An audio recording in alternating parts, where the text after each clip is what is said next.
आप सबों को प्रभु यीशु मसीह में जय मसीह की।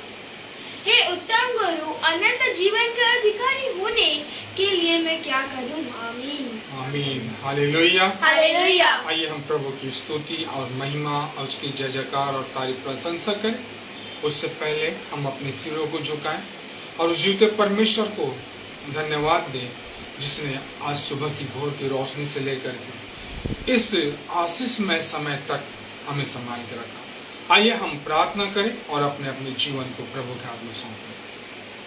हे हमारे परमेश्वर पिता, हम यीशु मसीह के नाम से आपके पास आते हैं। हम धन्यवाद देते हैं कि आपने हमें संभाले रखा कि हम आपकी स्तुति प्रशंसा महिमा की योग बन सके। हम धन्यवाद देते हैं अनूप डेविड अंकल के, आपने हमें उनके पेज में हमको शामिल किया कि हम आपके वचनों को बांटने वाले बन सके। हम धन्यवाद देते हैं कि आपने हर एक लोगों को आशीषित किया। हम आपकी स्तुति प्रशंसा महिमा करते हैं। परमेश्वर पिता, हमें इस योग बना कि कोई शैतान हमें छूने ना पाए। हम धन्यवाद देते हैं परमेश्वर पिता, जितने भी लोग आज की हमारे सभा में जुड़ते हैं परमेश्वर पिता, उनके घर घर आने उनको संभालना परमेश्वर पिता। हम धन्यवाद देते हैं। हम धन्यवाद देते हैं जब हम आपके वचनों को पढ़ते हैं, गीतों को गाते हैं, तो हमें आशीषित करना कि हम आपकी और ज्यादा महिमा करने वाले बन सके। सारा आदर महिमा आपको देते इस विनती को उद्धार करता यीशु मसीह के नाम से मांगते हैं। आमीन आमीन। आइए हम प्रभु की महिमा और उसकी स्तुति के लिए गीत को गाएंगे। यीशु है सच्चा गड़रिया। आइए हम इस गीत को बड़े आनंद के साथ गाएंगे। यीशु है सच्चा गड़रिया, उसकी हम बेड़ी है, हरी चराइयों में हमें चराता है। यीशु है सच्चा गड़रिया, उसकी हम बेड़ी है, हरी चराइयों में हमें चराता है। घाटी पहाड़ों में ले चलता है, वहाँ पर सुखदाई जल के झरने हैं। घाटी पहाड़ों में ले चलता है, जहाँ पर सुखदाई जल के झरने हैं। यीशु है सच्चा गड़रिया, उसकी हम बेड़ी है, हरी चराइयों में हमें चराता है। यीशु है सच्चा गड़रिया, उसकी हम बेड़ी है, हरी चराइयों में हमें चराता है। हमें किसी का डर अब तो नहीं है, क्योंकि हमारे साथ यीशु है। हमें किसी का डर अब तो नहीं है, क्योंकि हमारे साथ यीशु है। यीशु है सच्चा गड़रिया, उसकी हम बेड़ी है, हरी चराइयों में हमें चराता है। जो में मेरी रक्षा वो करता है, शैतान के डर से हमें बचाता है।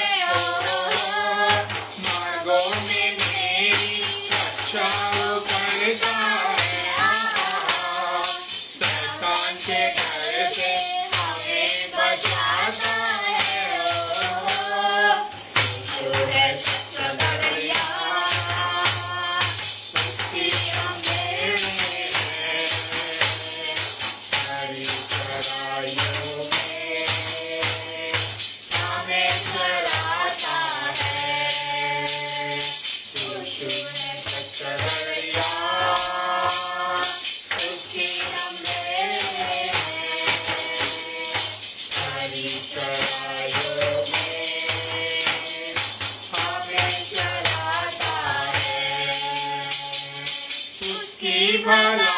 और उसकी करुणा जीवन भर मेरे संग बने रहेगी। उसकी भलाई और उसकी करुणा जीवन भर मेरे संग बने रहेगी। यीशु है सच्चा उसकी हम मेरे सारी चढ़ाइयों में हमें चढ़ाता है। यीशु है सच्चा दरिया उसकी हम मेरे सारी चढ़ाइयों में हमें चढ़ाता हालेलुया हालेलुया हालेलुया। हालेलुया। प्रभु की महिमा और उसकी स्तुति हम करें। एक कोरस गाएंगे प्रभु की महिमा और उसके जय जयकार के लिए।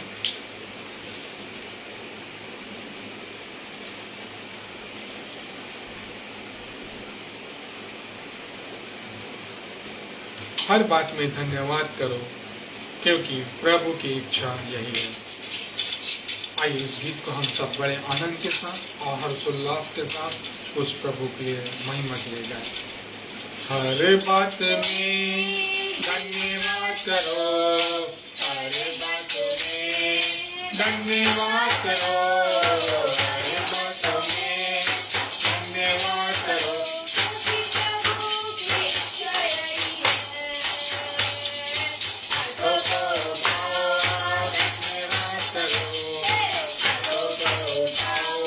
धन्यवाद करो, धन्यवाद करो, क्योंकि प्रभु की इच्छा है। ताली को बजाओ, धन्यवाद करो, ताली को बजाओ, धन्यवाद करो, ताली को बजाओ, धन्यवाद करो, क्योंकि प्रभु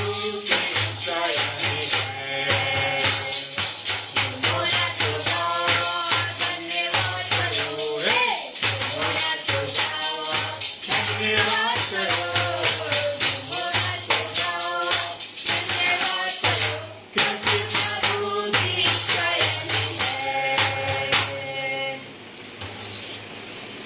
आइए समय प्रार्थना में जाएंगे और वचन के लिए प्रार्थना करेंगे।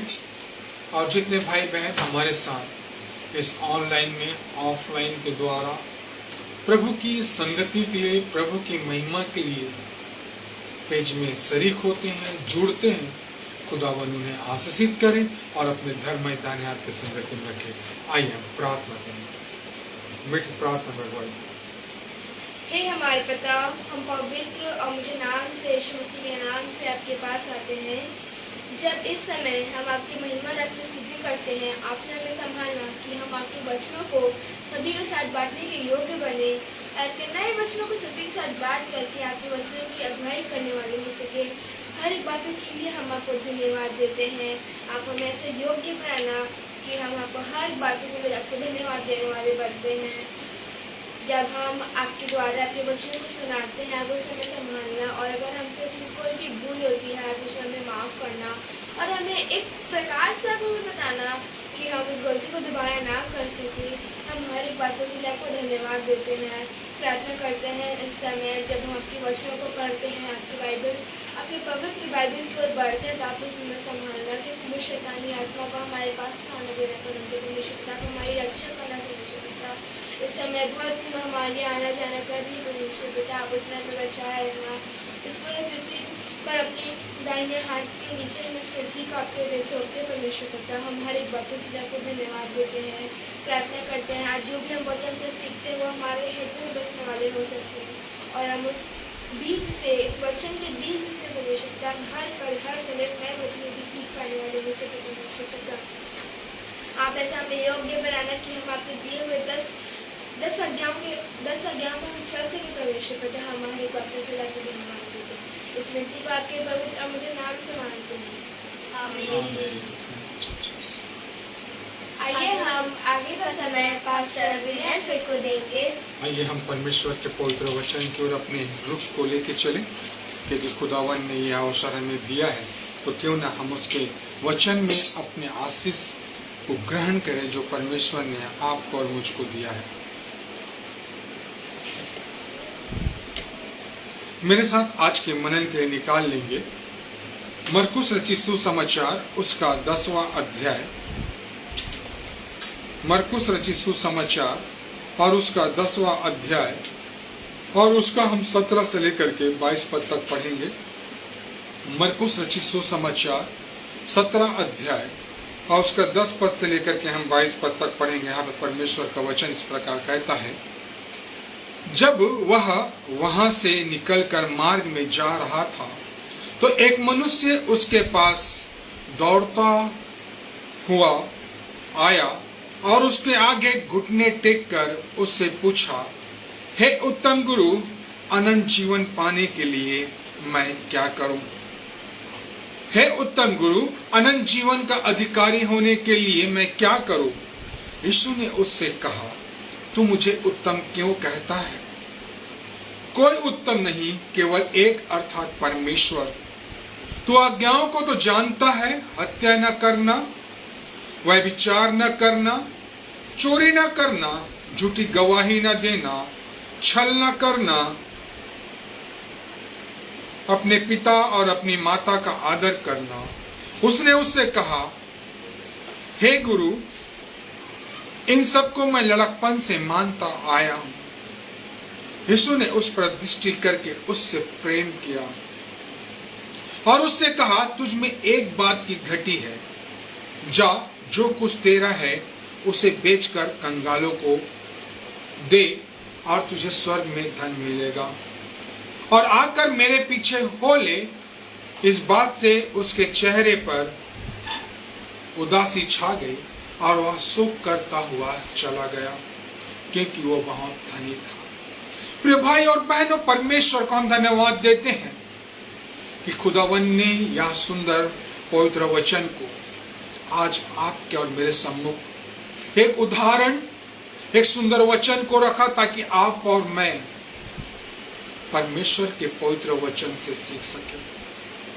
जिंदगी का दस्तूर है, जिंदगी का एक दस्तूर है, जब तक हम पढ़ेंगे नहीं, गढ़ेंगे नहीं, तब तक आगे बढ़ेंगे नहीं। इसलिए मेरे प्रिय भाइयों, हर माता पिता अपने बच्चों को पढ़ाते हैं, अपने बच्चों को सिखाते हैं, ताकि हम ज्ञान को प्राप्त करें और आगे बढ़ते जाएं। उसी प्रकार से आपको और मुझको परमेश्वर इस पवित्र कलाम के द्वारा, इस पवित्र वचन के द्वारा हमको पढ़ाता है, सिखाता है, हमें अपने अधीन रखता है, ताकि आप और मैं अपने इस जीवन का दायित्व को, अपने इस जीवन के उत्तरदायित्व को आप और मैं समझ सके। अन्यथा हमारा जीवन पहले था वही बहुत अच्छा था। आवश्यकता क्या थी और किन बातों की थी, हमें यह विचार करना बहुत आवश्यक है। यदि आप और मैं प्रभु यीशु मसीह के पीछे आए हैं तो कोई ना कोई एक वजह थी, कोई ना कोई एक कारण है जिसके कारण आप और मैं प्रभु यीशु मसीह के पीछे खींचे चले आए। जी हाँ, और हम भी जानते हैं आत्मिक शांति के लिए। और यहाँ भी एक मनुष्य है जो धनवान है, लेकिन वह अपने आत्मिक जीवन की उन्नति के विषय में सोचा, विचार किया, और वो किसके पीछे हो लिया? प्रभु यीशु मसीह के पीछे। प्रत्येक व्यक्ति की चाहत है अपने दैनिक जीवन में, प्रत्येक व्यक्ति की चाहत है कि अनंत जीवन को प्राप्त करे, अनंत जीवन को प्राप्त करे, वो स्वर्गीय धाम में अपना उपस्थिति को दर्ज करे, उस स्वर्गीय धाम में रहने पाए। यह व्यक्ति हर कोई चाहता है। और इसी क्रम में हम देखते हैं कि एक धनवान है जो प्रभु यीशु मसीह के पास आया। प्रिय भाई और बहनों, यही परिस्थिति आज आपके और मेरे साथ है। यही परिस्थिति आज आपके और मेरे साथ है कि हम भी यही चाहते हैं कि अपने इस संसारिक जीवन के दौड़ को त्याग कर आत्मिक जीवन, अनंत जीवन को प्राप्त करें। और यही परिस्थिति आज संसार में प्रत्येक व्यक्ति के जीवन में है और हर एक की चाहत है कि वो अनंत जीवन को प्राप्त करे।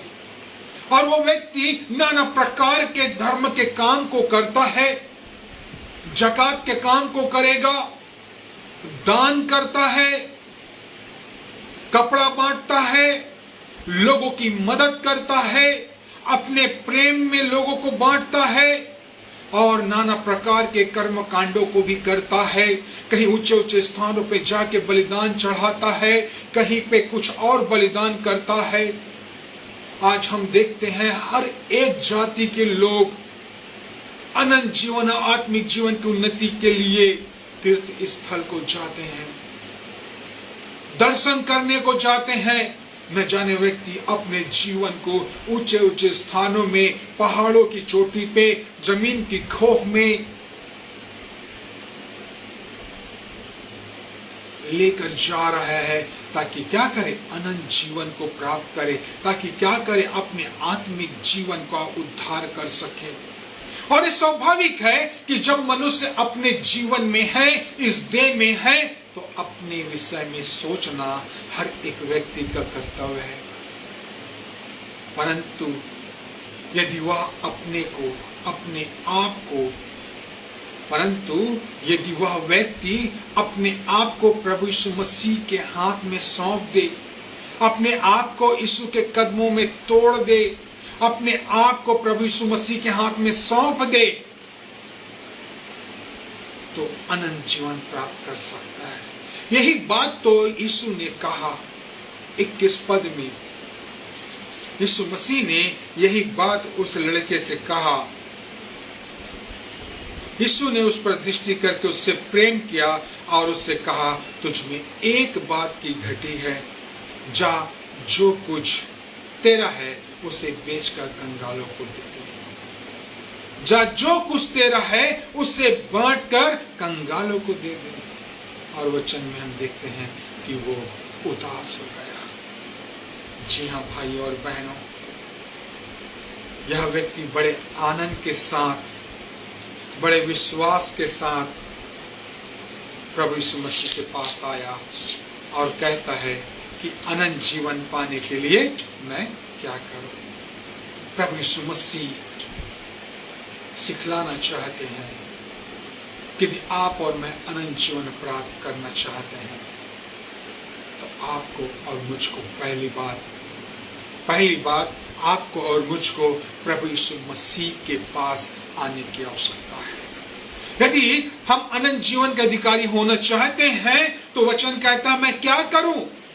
आज यही परिस्थिति आपके और मेरे साथ भी है। मैं क्या करूं। यीशु मसीह के पास हमें आने की आवश्यकता है। हमें यीशु मसीह के पास आने की आवश्यकता है। यहाँ पे वचन कहता है 17वें पद में, जब वह वहां से निकलकर मार्ग में जा रहा था तो एक मनुष्य उसके पास दौड़ता हुआ आया। हालेलुया। जी हाँ मेरे प्रिय भाइयों बहनों, इस लड़के ने सही कदम को बढ़ाया था। इस लड़के ने अपने आप को प्रभु यीशु मसीह के पास लेके आया था, क्योंकि ये जानता था कि अनंत जीवन का कुंजी प्रभु यीशु मसीह के पास है। अनंत जीवन का कुंजी प्रभु यीशु मसीह के पास है, इसीलिए वो प्रभु यीशु मसीह के पास दौड़ते आया। हाँ, आज परमेश्वर आपको और मुझको अवसर देता है कि हम भी प्रभु यीशु मसीह के पास आए। मरकुस रचित सुसमाचार उसका 8वां अध्याय और उसका 34 पद हम पढ़ते हैं। वहां पे क्या लिखा है? यहाँ भी प्रभु यीशु मसीह का वर्णन है। उसने भीड़ को अपने चेलों समेत पास बुलाकर उनसे कहा, हालेलुया। प्रभु यीशु मसीह जिनसे प्रेम करते हैं, प्रभु यीशु मसीह के पास जो विश्वास के साथ आते हैं, प्रभु यीशु मसीह के पास जो खुले हृदय से आते हैं, प्रभु यीशु मसीह अपने चेलों के साथ साथ पूरे भीड़ को भी अपने पास आने का अवसर देते हैं। और इस लड़के ने सही और बहुत ठोस कदम उठाया और प्रभु यीशु मसीह के पास आकर कहता है कि अनंत जीवन का अधिकारी होने के लिए मैं क्या करूं। पहली बात हमने देखा कि हमको प्रभु यीशु मसीह के पास आने की आवश्यकता है। दूसरी बात हम देखते हैं कि अनंत जीवन का अधिकारी होने के लिए मैं क्या करूं। दूसरी बात मेरे प्रियो, हमें प्रभु यीशु मसीह के पास झुकने की आवश्यकता है। हमें प्रभु यीशु मसीह के पास झुकने की आवश्यकता है, क्योंकि स्वर्ग और पृथ्वी के ऊपर में एक ही नाम दिया गया है और वह प्रभु यीशु मसीह का नाम। और वचन कहता भी है फिलिप्पियों की पत्र 2 अध्याय में, हर एक घुटने टेकेगी, हर एक जीव अंगीकार करेगी, क्योंकि स्वर्ग और पृथ्वी के बीच में, पृथ्वी के ऊपर में एक ही नाम है, प्रभु यीशु मसीह का नाम। मेरे प्रिय भाइयों बहनों, मरकुस रचित सुसमाचार 10वां अध्याय और उसके 17 पद को हम पढ़ते हैं। यहाँ पे लिखा है, जब वो वहां से निकलकर मार्ग में जा रहा था तो एक मनुष्य उसके पास दौड़ता हुआ आया और उसके आगे घुटने टेक कर उससे पूछा, हालेलुया, इस व्यक्ति में इतनी नम्रता तो थी, इस व्यक्ति में धनवान होने के बावजूद झुकने का गुण था, इस व्यक्ति में धनवान होने के बावजूद प्रभु यीशु मसीह को उत्तम गुरु कह रहा था। जी हाँ भाई और बहनों, आप प्रभु यीशु मसीह में विश्वास करने वाले लोगों, हमें अपने घुटने झुकाने की आवश्यकता है। प्रियो, जब आप कभी एक संसारिक दृष्टिकोण की बात कर रहा हूं, जब हम अपने बड़े माता पिता बुजुर्गों के सामने घुटने टेकते हैं तो बड़ी नम्रता के साथ झुकते हुए हाथों से उठाते हैं, क्योंकि वो आपसे और मुझसे मोहब्बत करते हैं। वो आपसे और मुझसे क्या करते हैं? मोहब्बत करते हैं। और ठीक यहाँ भी यह धनवान मनुष्य प्रभु यीशु मसीह के पास घुटने टेकते हुए कह रहा है,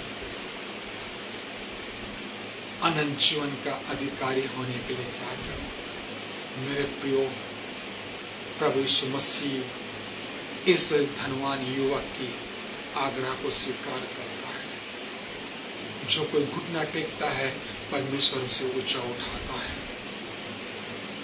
दानियेल नबी की पुस्तक उसका 6वां अध्याय और उसका 10 पद आप और मैं जानते हैं कि जब उस राज्य आज्ञा पत्र में जब दस्तखत हो जाता है, जब दानियेल को यह मालूम हुआ कि उस पत्र पर हस्ताक्षर किया गया है, तब वह अपने घर में गया, जिसकी उपरोटी कोठरी खिड़कियां यरूशलेम की ओर खुली रहती थी, और अपनी रीति के अनुसार जैसा वह दिन में 3 बार अपने परमेश्वर के सामने घुटने टेक कर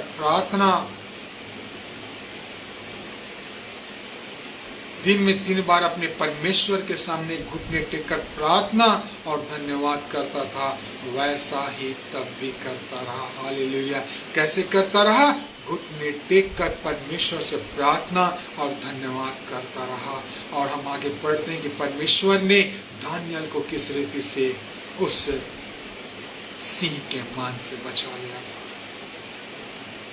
प्रिय भाई और बहनों, परमेश्वर के पास जाने वाले, परमेश्वर के पास करीब जाने वालों को परमेश्वर उठाता है और अपने सम्मुख खड़ा करता है। तीसरी बात हम देखते हैं, वह जो धनवान व्यक्ति था, उसने सही दिशा की ओर गया, उसने सही गुरु को पहचाना, उसने सही विश्वास का अपना प्रगटीकरण किया। हम तीसरी बात हम देखते हैं कि अनंत जीवन का अधिकारी होने के लिए मैं क्या करूं। तीसरी बात, हमें टूटने की आवश्यकता है। हमें प्रभु यीशु मसीह के कदमों के पास टूटने की आवश्यकता है। जब हम टूटेंगे, जब हम बिखरेंगे, तब हमें अपने टूटने का, अपने गिरने का, अपने वजूद का एहसास होता है कि मैं क्या हूं। जब तक मेरे भाई और बहनों आप टूटोगे नहीं, तब तक आप अनंत जीवन का अधिकारी नहीं हो सकते। मेरे प्रिय भाई और बहनों, मैं सत्य का बात को बता रहा हूं। प्रत्येक व्यक्ति को प्रभु यीशु मसीह के कदमों में टूटना आवश्यक है, तभी उसका उद्धार होगा और अनंत जीवन को प्राप्त करेगा। यदि वो कह ले कि मैं मसीह घर में जन्मा हूं और मुझे यीशु मसीह को ग्रहण करने की आवश्यकता नहीं है, तो वो गलत है और वो गड्ढे में गर्त में गिरता चला जा रहा है। इसलिए आपको और मुझको यह सोचना है कि हमें भी टूटने की आवश्यकता है, हमें भी परमेश्वर के कदमों के पास टूटने की आवश्यकता है। जब हम टूटेंगे, जब हम खाली होंगे, तब तो परमेश्वर हमको क्या करते जाएगा, भरते जाएगा, परमेश्वर हमको उठाएगा।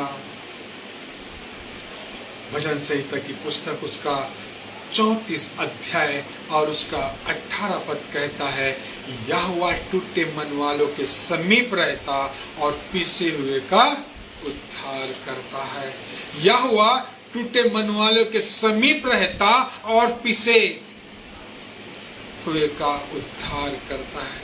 कितने आनंद की बात है कि परमेश्वर इस धनवान युवक के द्वारा आपको और मुझको सिखला रहा है। परमेश्वर हमें सिखला रहा है। भजन संहिता की पुस्तक उसका 51 अध्याय और उसका 17वां पद कहता है, टूटा मन परमेश्वर की योग्य बलिदान है। हे परमेश्वर, तू टूटे और पिसे हुए मन को तुच्छ नहीं जानता। इसलिए मैं कहता हूं कि यह धनवान व्यक्ति ने प्रभु यीशु मसीह के पास आकर के सही बात को जाना, क्योंकि यह हो सकता है यह धनवान तो था, इसके पास बहुत से लोग दौड़ के आते होंगे और प्रभु यीशु मसीह की चर्चाएं, प्रभु यीशु मसीह के आश्चर्य कर्मों को, प्रभु यीशु मसीह की बातों का बयान करते होंगे और वह सोचता होगा कि मैं कब जाके प्रभु यीशु मसीह से मिलूं। जी हाँ मेरे प्रिय भाइयों बहनों, आप और मैं भी जानते हैं कि प्रभु यीशु मसीह ही उद्धार कर सकता है। इसलिए हमें भी प्रभु यीशु मसीह के पास जाने और टूटने की आवश्यकता है। चौथी बात, जब इन 3 बातों को मैं सोच रहा था, जब इस धनवान के विषय में खुदावन के कदमों में बैठकर मैं विचार कर रहा था, तो मुझको लगा ये लड़का बहुत अच्छा निर्णय लिया, यह धनवान व्यक्ति बहुत अच्छा निर्णय लिया कि प्रभु यीशु मसीह के पास गया और वह घुटने टेक करके प्रभु यीशु मसीह से बातें किया और प्रभु यीशु मसीह के कदमों में टूट के बिखर गया।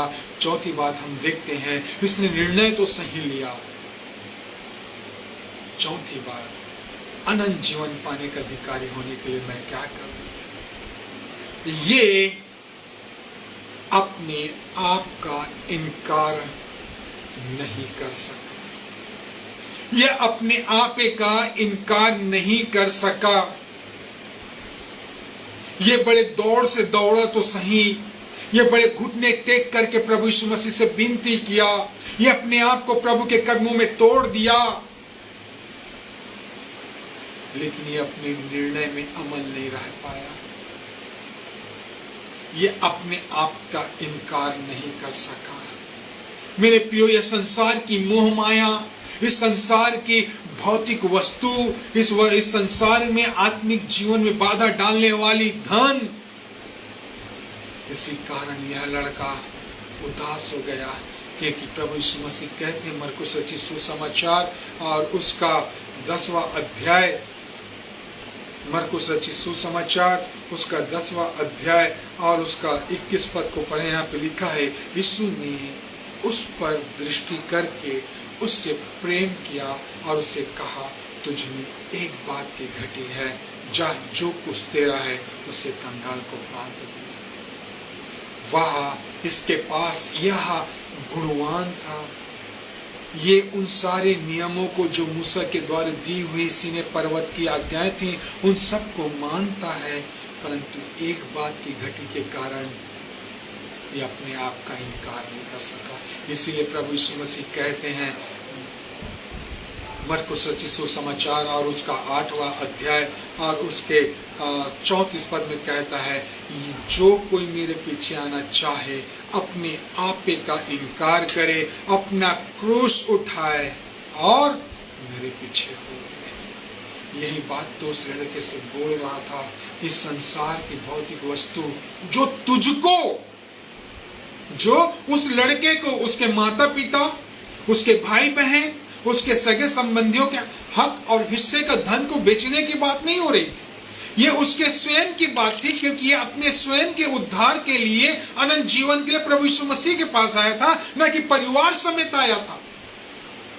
यहां पे विचार करने वाली बात। आज लोग एक के कारण सबको बोलते नहीं। अभी हमने एक बात को कहा था, सबको प्रभु के कर्मों में टूटने की आवश्यकता, हर एक प्रत्येक को तब वो प्रभु यीशु मसीह को पाएगा। यदि वो खानदान ऊंचे पद होने, ऊंचा सम्मान होने के द्वारा पालो, तो कोई भी प्रभु यीशु मसीह को नहीं पा सकता। मेरे प्रिय भाई बहनों, चौथी बात जो थी, अपने आप का इनकार नहीं कर सका। यदि वो अपने आप का इनकार करता तो प्रभु यीशु मसीह की बातों को मानता और संसारिक धन को जो उसके जीवन में रोड़ा था उसको त्याग सकता। पांचवी बात हम देखते हैं, यह जो धनवान व्यक्ति था बड़े दौड़ के साथ, उत्साह के साथ प्रभु यीशु मसीह के पास आया और कहता है कि हे उत्तम गुरु, अनंत जीवन का अधिकारी होने के लिए मैं क्या करूं? पांचवी बात, इस लड़के को अपने निर्णय के प्रति सचेत रहना था। इस लड़के को अपने निर्णय के प्रति सचेत रहना था। पांचवी बात, ये जब ये प्रभु यीशु मसीह के पास आया होगा, जब प्रभु यीशु मसीह के कदमों में टूटा होगा, जब प्रभु यीशु मसीह के कदमों में अपने आप को तोड़ दिया, जब ये अपने आप का इनकार नहीं कर पाया, फिर भी उससे पहले ये अपने मन में विचार किया होगा, एक अच्छा निर्णय लिया होगा कि मैं भी प्रभु यीशु मसीह का चेला बन जाऊं, मैं भी आत्मिक जीवन में सहभागी हो जाऊं, मैं भी प्रभु यीशु मसीह के साथ साथ चलने वाला हो जाऊं।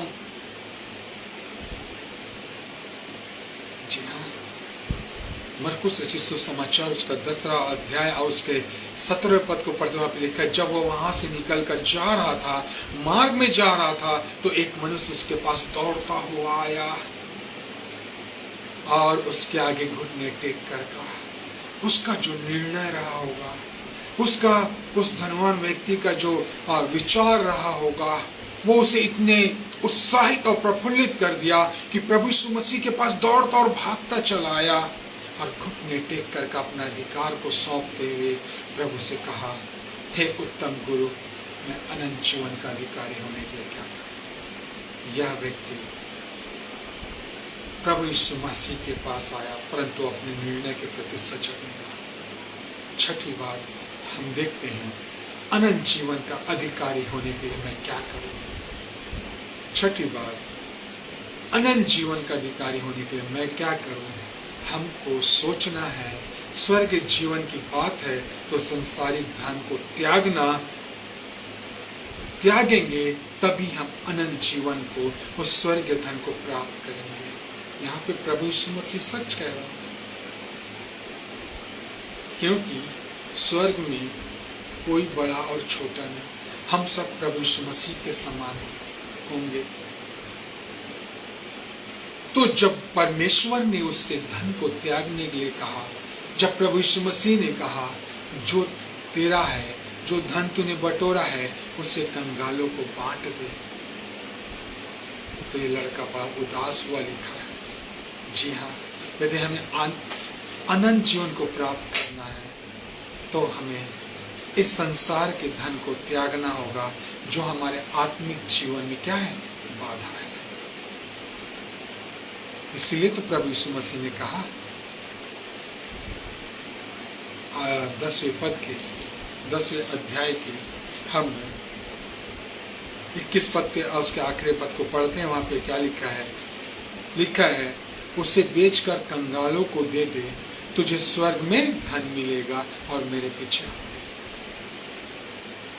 जो कुछ है उसे कंगालों में बांट दे, तुझे स्वर्ग में धन मिलेगा।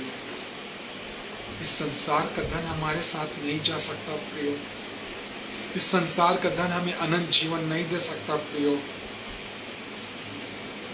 इसलिए इस धन को हमें, हमारे धन को जो हमारे आवश्यकता से कहीं बहुत जरूरत की है, उसे त्यागना अति आवश्यक है। जी हाँ, मरकुस रचित सुसमाचार उसका 10वां अध्याय उसके 21 पद को हमने पढ़ा है। अंतिम और सातवीं बात, निर्णय आपका अपने हाथ में है।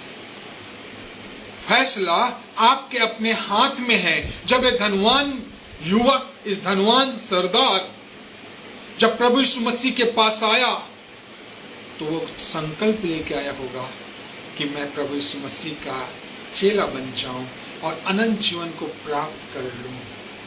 बड़े विश्वास के साथ दौड़ते हुए आया और प्रभु के पास घुटने टेक कर विनती और आग्रह किया कि अनंत जीवन का अधिकारी होने के लिए मैं क्या करूं। मेरे प्रियो, आज यही परिस्थिति, यही भरोसा और यही विश्वास आपका और मेरा भी है।